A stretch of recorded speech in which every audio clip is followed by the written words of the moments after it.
fast forward a bit to your gold medal in 2021 in SEA Games, where you won gold by partnering Koen Pang. So you won the match 3-2, very close game. So I'd like to ask, like, how did the match go? How do you feel winning your first goal? It was unbelievable. It was like very surreal. I wasn't even supposed to be playing the mixed doubles because I was the last minute sub for Ling Ye, who got injured 2-3 weeks before the games. Like, we had so little time for preparation. And when we train with like Zhongjian and Clarence, we are not even close to beating them. Like, it's like 11-6 or whatever. To the finals with like zero expectations. And we just like want to do our best and hopefully like not lose so quickly. Yeah.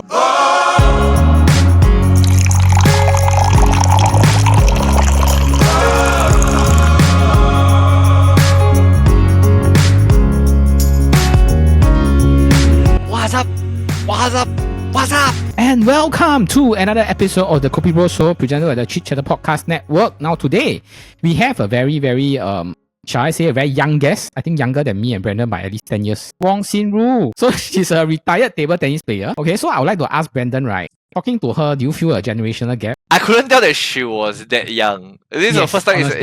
Because she's very mature and she speaks very well. And that's why I was so shocked to find out that like someone so young could like retire as a athlete, Singapore athlete. But in throughout this interview, you really find out why and like the thought process that went behind. It really sounded like it was an easy decision. Yeah, I think same for me. I think it was quite interesting to sort of find out like, as an athlete, right? What are some of the things that happen? You know, what are considerations? What are like the things that go on like during competitions and whatnot lah? Like one of the stories she said, I think very interesting one. The match, or rather the mixed double that she won gold in the Commonwealth Games. She wasn't even supposed to be the doubles partner. You would think that they have been doubles for the fact that they won gold, they practice together maybe every day for a few months. Then you just realize it's the last minute substitute. To learn more about her career and I think before and after table tennis and including now, what are her plans? Okay, please tune in to our episode. And welcome to another episode of the KopiBros Show presented by the Chit Chatter Podcast Network. Now today, we have a very smashing guest joining us for today's podcast. Starting at 9, our guest's passion for table tennis propelled her to the world stage, earning medals at both SEA Games and Commonwealth Games, including golds in mixed doubles and team events. After more than a decade of elite competition, our guest has recently stepped away from national team to pursue new challenges and further her education. Find out more whether this is her path with table tennis, whether it's close or not. Please welcome to our podcast, Wong Xin Ru. Hi everybody, I'm Xin Ru, ex-national paddler and currently just average university student. I wouldn't say average lah. Not many university students can say that I represented Singapore at the national level. Yeah, but now I'm just an average uni student, yeah. Before we start, right, I think just to give you a bit of context, I got to know about you because I used to do translation for STTA, Singapore Table Tennis Federation, because they want to translate news and then sort of compile and see how they're being featured in the news. So that was when I started noticing like, there's a bunch of like very young and exciting table tennis players like yourself, Clarence Chew, Koen Pang, and Isaac Kwek. I think Isaac Kwek, 2 years ago, he went to Singapore Smash, I think quarterfinals or semis. And he lost to Fan Zhendong. That was why I thought, it would be interesting to invite you because since now you are not an athlete anymore, I guess you don't need to worry that, if I speak this and I'm representing STTA or whatnot lah. Yeah. So maybe you can share with our listeners, like, where are you pursuing your degree now and what you are pursuing your degree in? I'm currently in the NUS degree in communication. Yeah, so life has been great so far. No more trainings. Yeah. Okay, so besides being an undergraduate, you also said that you're teaching table tennis part-time, right? Yes, because now that I'm in university, I have more flexibility. I can create my own timetables and I just have a lot of free time. I myself like start coaching, right? Like, so I have like younger students that are like 5, 6. I do have like adults that are also trying to get into table tennis. and I coach them as well. We normally start our podcast interviews by learning about the origins of our guests, and we would like to take it all the way back to the moment you developed your interest in table tennis. For our research, we learned that the person who actually influenced you to learn table tennis was your dad, right? Yeah, my dad. Do you mind sharing how it all started? Yeah, sure. I mean, my dad used to play a lot of sports, like 5, 6 different sports, but table tennis was his favorite. My older brother, that is 2 years older than me, picked it up first. And my dad wanted me to be more active because I was honestly quite a lazy kid. And he tried swimming with me, table tennis with me, and we just so happened to have a table tennis table at home. So there was really no escape. Yeah. Raining, there's no excuse. You can still play table tennis. Yeah, now my question is, the irony is any of our brothers athletes now? No. He actually stopped after primary school and he chose to focus on his studies. I didn't get the choice to choose though.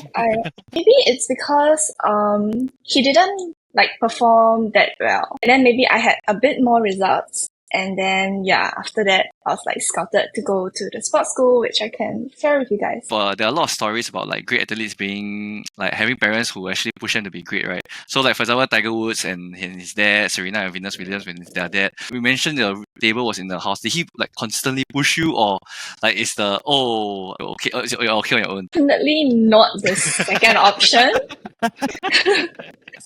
He was more passionate about table tennis than I was. I would just say that. I don't think he ever complimented any of my achievements as well. Just very typical Asian parenting. Asian parent, yeah.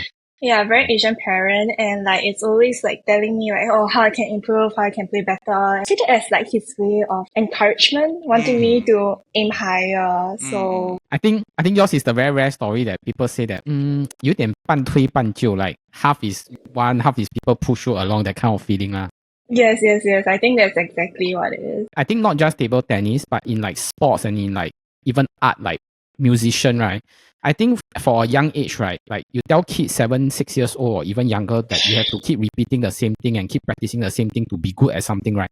It's very hard for them to follow a certain discipline or certain rigor one. So how do you toughen it out? How I toughen it out? Wow, that's tough because I dreaded training when I was a kid. Oh, okay. Yeah, because, you can just imagine a 9 years old spending 2 to 3 hours in the training hall, doing drills, practicing, and then your friends are playing or watching cartoon at home. And practice for me is not fun at all. Because it's people assume that, you go pro, you must love table tennis, you must love training every day, but no, it's not.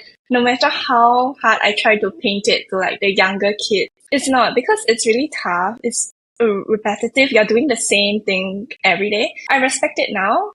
And I also respect my dad for showing up to train me every day because I think it's a commitment for him also. But for me, it was really tough as a kid. Even when I went pro, it was quite tough. When was it that you realized that I have I'm better than the peers of my age? Then you feel that I need to find a stronger competition elsewhere, or were somebody just calling you out to a different level or competition? When I was 11 years old, I had a silver medal in an age group competition, and that's when the manager from the sports school scouted me and offered me a scholarship to do my secondary school and pursue my table tennis there. But I'm not the only one, you understand? So it's there is plenty of kids that are going there. Yeah, maybe 4 or 5 people. I wouldn't say I am a lot better than others and I have to seek a different playing level. I was never the standout, but I was always following the pack and I was just more diligent. But it's 5 out of so many kids. Yeah. So it's really, you have to stand out somehow. It's at least it's a normal. I believe even for me and Jingyong, even you play us, I think maybe you play with one hand behind your back, one eye closed. You will struggle to even win a point. Parents make a very huge point. They really can help you. Yes, it's very big impact. It's what your parents think it's right also, because there are some parents that might be hesitant to put their children in the sports school because there's this stereotype that like, oh, people that go there, like, oh, their results and their PSLE is probably not gonna be good, and they probably just gonna train all day and don't study. Yeah, we study. We do follow the syllabus. It's just about the stereotype of sending your kids to sports school. Normally when we talk about athletes, we talk about like talent versus like hard work, right? Would you say that you are the kind that you are born with talent, or you feel that you really work your way up to become a professional athlete? Wow. Okay. I'm in like the middle of the spectrum. Me, I don't think I'm very talented. But I started really late. So I started when I was like 8, 9 as like you researched. Yep. But most of table tennis players that I know, they start at 5. Oh. 5, 6. So I did start a bit later than my peers. I think I am a bit more hardworking. I tend to like just work and then I think later kind. Yeah. I would say a good mix of both. For yourself, right, you mentioned that you attended sports school, right? Do you mind sharing with us how does the sports school system work? Okay, everybody needs to have a sport, firstly, because it's a sports school. So you can be doing like swimming, badminton, table tennis, track, etc. Back in my time, there was another program called the School Within the School program, where only sports like table tennis, badminton, tennis. Yeah, I forgot. So we study at night. Then we train in the morning and in the afternoon. But this program is abolished now. Now everybody just studies in the morning and to early afternoon, and then they train late afternoon to evening. Most people, after this 4 years of secondary school, they will go and take the O-levels. But then I took the true train route, which sports school has in collaboration with the Ngee Polytechnic and the Republic Polytechnic. Yeah, so I didn't have to take O-levels, but we do have a major summative test that we have to take.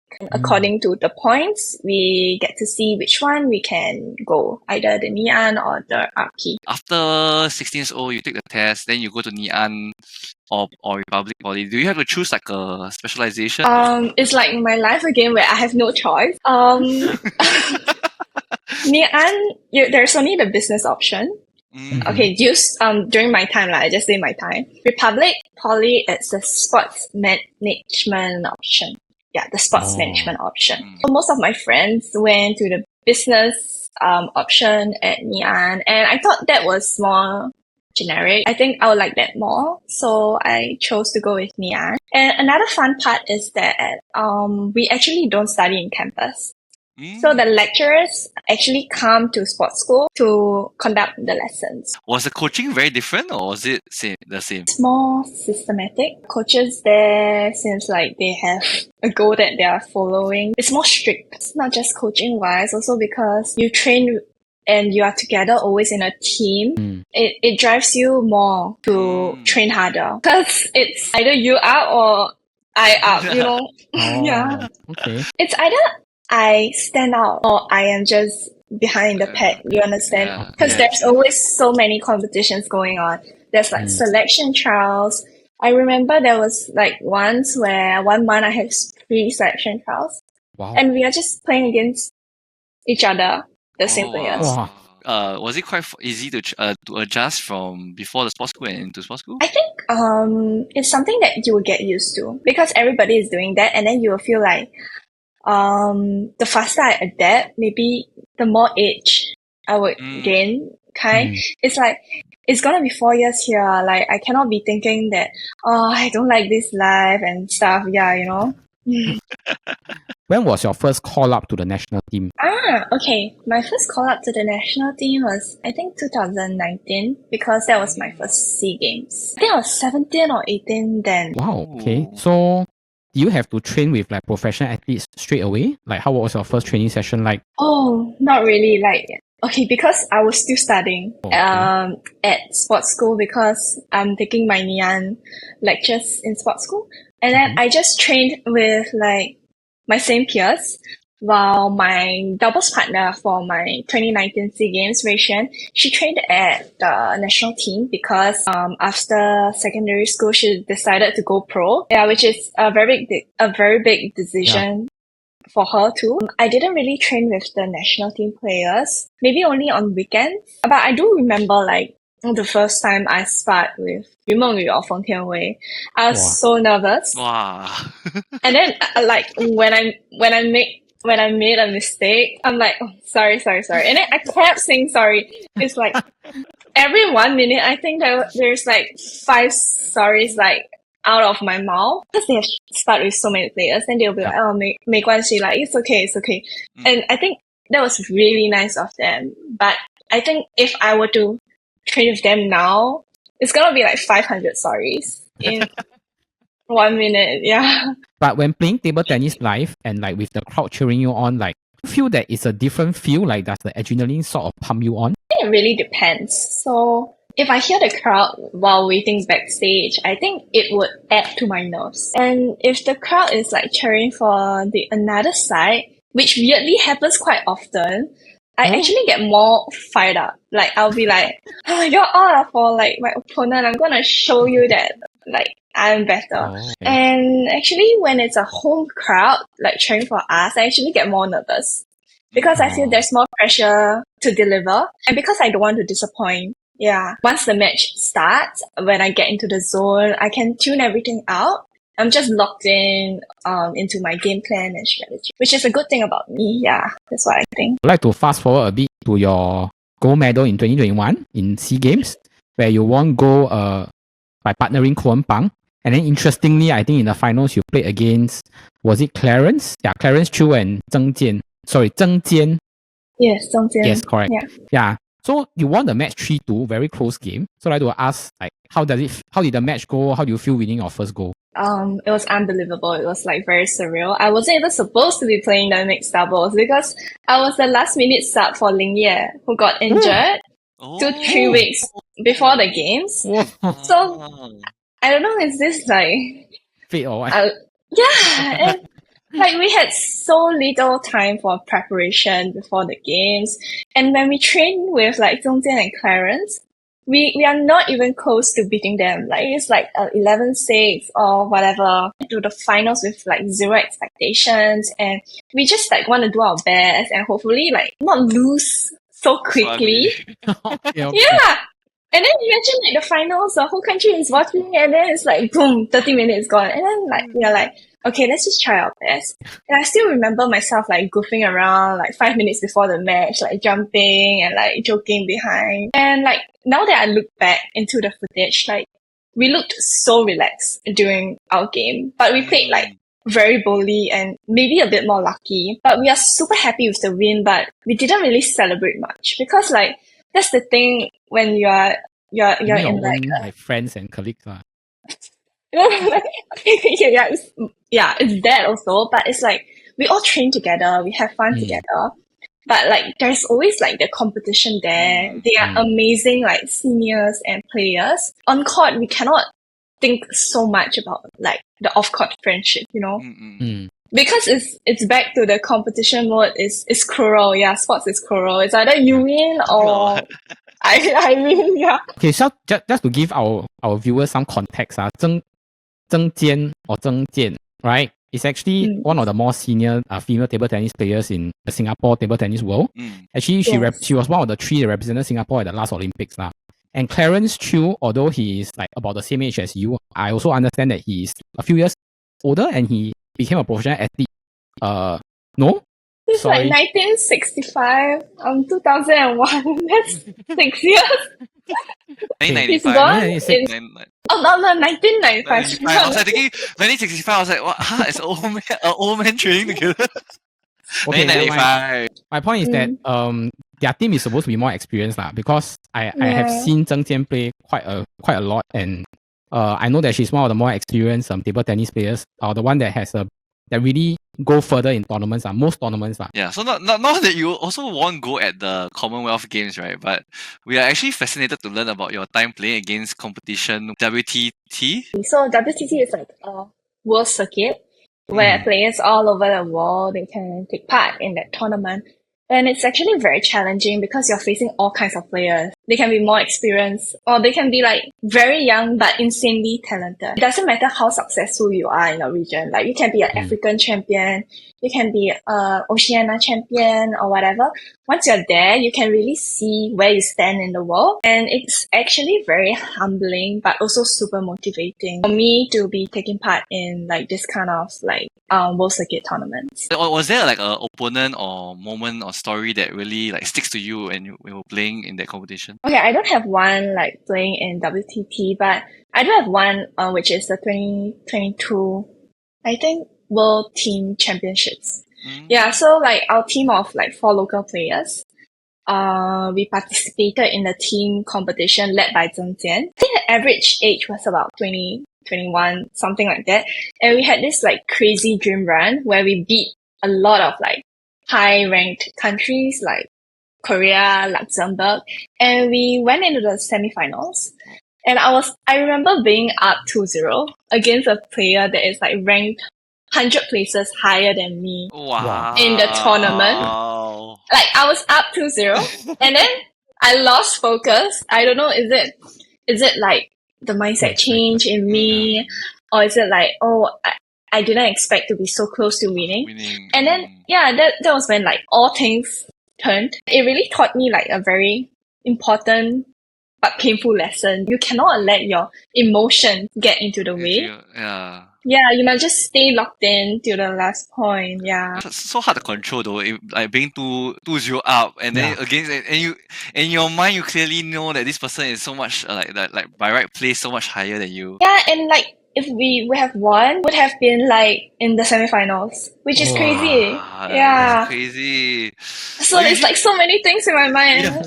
Like what are like some countries that you feel very surprised that they are so they're very good at, you know, like that's what I want to ask. Like some of the countries that you feel like, oh wow, like didn't know that they besides China, like, China got. Besides China, Wow. I would say Africa. We do have a few good players, and there's also very talented players, young players that are coming out from there. Increasingly, a lot of African players are also sending their players to China to be part of their program also. Now that we have touched on the competition side, we would like to speak a bit about your retirement from table tennis, a decision that in your Instagram post you said that it was a difficult but heartfelt decision. So could you share about your thought process behind stepping away from the sport? Like what factors influence you to make this choice and how do you come to terms with it? It was actually something that I've thought about for a while. Like after graduating from poly, I decided to go full-time with national team for like 2 years. My contract was 2 years and I wanted to see how far I could go. I was planning to stop after 2 years, but then my coach encouraged me to try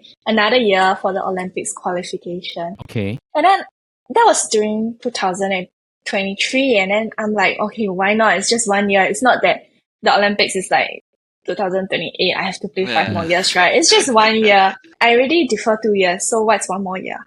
And my dad was actually quite hesitant, but then he let me do my thing lah. And then he said that, okay, no matter what's the outcome of the qualification, you will have to enroll in university in 2024. And then fast forward, I missed out on my Olympic qualification. Like I was 1 spot short for my mixed doubles. And okay, it was really painful, but then time to move on because I really spent more than half of my life in table tennis. And I think it's time to explore other things. I don't know for other sports, but I know that for table tennis as a professional athlete, there's a lot of traveling to be done, right? You have to travel to, let's say, Abu Dhabi or Saudi Arabia for their World Circuit or whatnot. So, do you think that this kind of traveling and like half the time not in Singapore, did it play a part in your decision to retire? Not really. I actually miss it a lot. But the thing with traveling for tournaments is that we travel, but we feel like we have not been to the country because we don't go out. We only go from the venue to the hotel, and there's really no time for us to go out to like attractions and stuff. So I wouldn't say it's a factor that made me retire, but I think it's a thing that I miss. So what's a country that you have went to that you feel that this country like quite nice, they're a bit different from what I see on the media? Austria. Austria, wow. I played like a European league there, and I stayed there for like maybe a month or so, and I really like the vibes of the city. Before we get into your current position, which is a university student, we also like to check in with you as a person, right? Because we talk about your sports career, your athlete, but as a person, what are some of your hobbies? What do you like to do? Practice table tennis. No, no. I think I'm actually quite a boring person. I do like to watch dramas and movies because I like guessing how the plot will progress and I want to like figure out who the villain is. So I think that's just how I relax. I also like have a huge sweet tooth, so I'm always out looking for like good desserts and like new spots. Yeah. What's one drama you recently watched that you think like, hey, very exciting one I want to recommend? The Korean drama, like when tangerines something. Oh my gosh, the super sad one, is it? Oh no, it's not super sad. I think it's very meaningful and very nicely directed. When life gives you tangerines. When life gives you tangerines. Isn't that the one with IU, right? Yes. How is that not sad? It's like literally every single episode is like meant to make you cry. Yeah, and I think not every episode, like I think every 4 episodes. Yeah, okay. Which is true. But the thing is, every 2 to 3 episodes is like there's a tearing episode. But then the 4th episode is the ugly cry, not even the nice kind of cry. Yeah. Okay. I guess I'm not the only one then. Yeah, but it's really nice. I think the script and everything is so nicely done. Yeah, I love it. I recommend it to so many people. The script writers are very good at writing that kind of like, how to say, everyday life right until like very 感人 one, you know. I think some parts are like and you never thought that such a simple action, no word said, can be so touching. And oh, you guys watched it? Yeah. Brandon was not on this episode, but me and another KopiBros, right, we recorded the review of this for one of our episodes. Oh, I see. Okay. Because he was an IU fan, so any IU IU series fan come out, he have to review one. So has IU broken up with Lee Jong-soo, or are they still together? Wow. I think they broke up, no? I think her next song that come out, right, you will know lah, whether it's a breakup song or whether it's In that show, she acted so well though. Like it really make you feel like wow, it like from the fact that she held so many different, like she was like a different then you just represent the different generations of women in the village, and she did not get the award. Yes, her mother got the award. Yeah, the mother got the award. Okay lah, not saying no hate to the mother, but then it was shocking. Few dramas, right? There's no villain in the drama. Yes, no villain. Yes, life is a villain. Life is a villain. So before we dive into too much into the Korean drama. Yeah, we all digressed. We want to find out more about what you're currently pursuing. So far, you have been in school for how many years? 1 year. I finished my year 1. Yeah. So after 1 year, right? Do you have like roughly a rough idea of what you want to do after your degree? Right now, it's like my summer break, and then I'm doing an internship with a PR agency. I'm really enjoying it. Currently, I'm just trying out different things that I'm interested in. I'm open to new experiences, but like not in a rush to decide on anything because there's just so much other stuff to try. Like, what are some of the things that you are thinking of trying? Okay, now like I'm interested in PR, so I'm trying PR. Advertising sounds cool also, but I don't know how well the industry will do in future in the media space because I'm more interested in the media industry. Yeah, and it helps that you play a sport, you are sort of like a public personality and you sort of understand like a really first-hand experience of how media works a bit lah. Yeah. Oh, I wouldn't say I'm a media personality. And now currently average uni student. But I thought I saw you and Cohen Pang in a Channel 8 interview like a few years ago. Oh, Channel 8. It's with Clarence also. It's the show, the 新派运动员, is it? I think so. Oh, you don't sound so sure, but I remember it was with a guy.